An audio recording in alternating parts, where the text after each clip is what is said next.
The company in charge of our power network has given an update on what went wrong early this month when blackouts affected more than 1 million people. Steph has been looking at what they've been saying this morning. Morning, Steph. Morning. Yeah, it was quite a day, Friday the 9th of August, when there was basically a power outage which affected 1 million homes, had their power cut. You'll remember as well there was a bit of rail network chaos because there were trains, people stuck on trains that weren't able to move.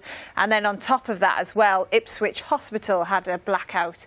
There was problems at airports. Newcastle Airport had an outage as well. All of this was caused, we now know initially, by a lightning strike, which then triggered a series of events. So let me explain. So when that lightning struck, that caused 2 different power stations to lose power.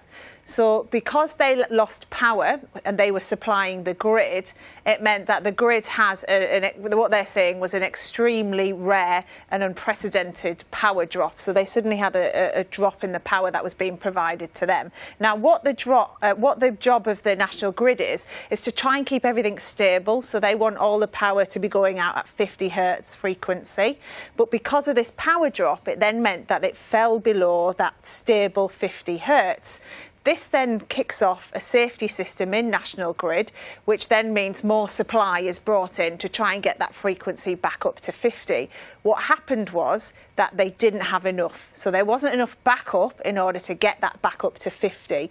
If the frequency isn't at 50, it then triggers power outages in order to protect the whole network. So it meant by cutting off those houses, the hospital, the airport and things, it meant there wasn't an even bigger power outage across the whole thing. So there were various safety elements that were triggered. But the problem was it wasn't enough to bring everything straight back on straight away. So that's why now there's this big investigation by the regulator Ofgem to see why that did actually happen. Like, who's at fault here? Why didn't we have that backup? And National Grid could potentially face a fine from this because you know, something went wrong somewhere. Also, I suppose, even if the backup doesn't work, it's the choices that are made as to which amenities lose power. Because so many people was so shocked at the hospital. The hospital was one of those. Yeah, yeah, exactly. So there's a lot of questions to be answered on what you. I mean, they do, you know, make this point of this is a very rare, extremely unusual event to happen, you know, to be caused by a lightning strike. But lightning, as we know, does happen. So therefore, there should be safety plans in place. And it seems on this occasion it didn't work as it should. Thank you for explaining all that, Steph. You're welcome.